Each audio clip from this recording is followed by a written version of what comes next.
So how does one go from this to this in the middle of this?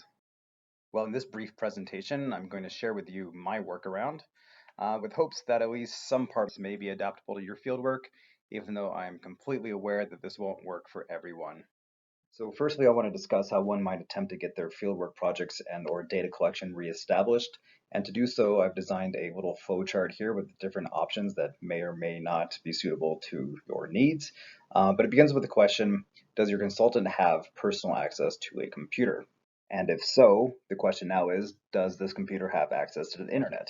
If the answer to this question is yes, then we're doing pretty good so far.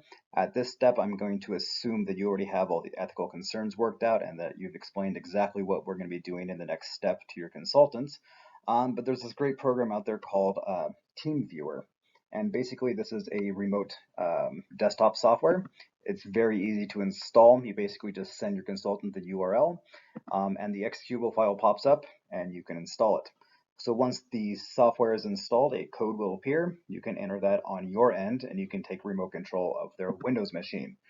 At this point, you can install software like Dropbox, Audacity, Skype, and Elan. If the answer to the computer question is no, or if internet is not installed, then we can ask if your consultant has cell phone access. And if the answer to this question is yes, we want to know if they have a data plan or some access to Wi-Fi. And of course, you would be paying for any data or Wi-Fi that you use during your elicitation sessions or in your collection of data. And if the answer to this question is yes, then we can use messaging software such as WhatsApp. WhatsApp is one of the most popular messaging software or apps outside of North America. And here you can do video conferencing, you can make phone calls, and you can do voice recording. So you can ask your consultants questions and they can record their voice and send it back to you. Also, if you're interested in doing phonetic analysis, you can download apps such as Voice Recorder, which will record in WAVE. And I've done this in several different occasions, and the recordings actually come back pretty nice. If the answer to the cell phone question is no, you can always consider landline phone calls. There are a bunch of different apps now that you can use to record phone calls, and of course, with consultant permission, you can record elicitation sessions or conversations that you have with your consultants. So if the answers to these questions have thus far been no, we can ask one final question and see if the community can receive mail. If the answer to this question is no, I am no longer of service, and unless if you can knock on the door and run away, basically you should probably wait until the pandemic is over because you're probably not in direct contact with your consultants at this point anyways. So if the answer to this question is yes, you first want to know if the community has access to the internet. And you probably want to send a letter stating basically that you have this plan and you want to send some technology over and if they're going to be okay with that. If they answer yes, then you can send over a computer with all the different software installed.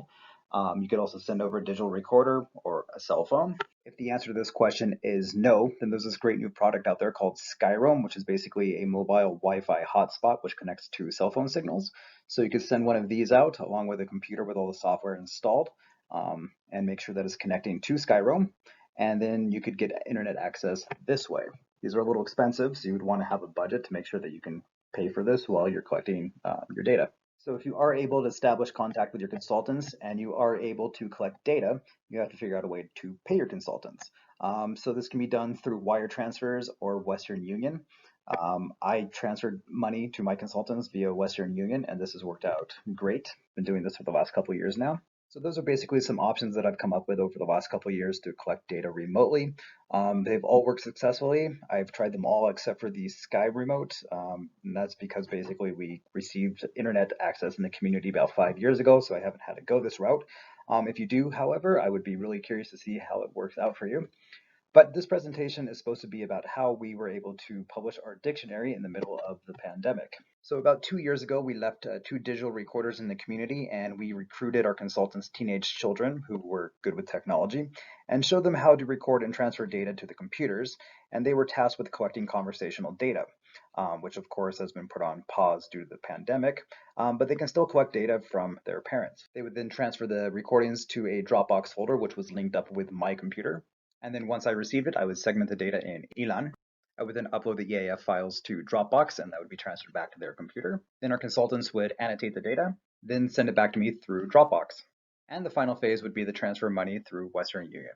So one of the great things about Skype is that you can call landlines directly, and we were able to have lots of consultation sessions this way. Through Dropbox, we were also able to upload drafts of our dictionary in Word format, and our consultants could go through and edit the dictionary that way. So one of the goals of the dictionary was to get a recording of each one of the lemmas. So we were able to send a list over, and our technology experts were able to record their parents and send the recordings back. We were able to splice these up in Pratt and get them uploaded to our dictionary. And here's an example of the final dictionary. Here we have our head word, part of speech, English translation, Spanish translation, and Quechua translations. Down here below, we can see that this word was taken from conversations. We can see its phonological representation, spelling variations, and then down here below, we have our media lingua sample sentence and an English translation of that sentence. So that's all I have. So thank you very much for listening.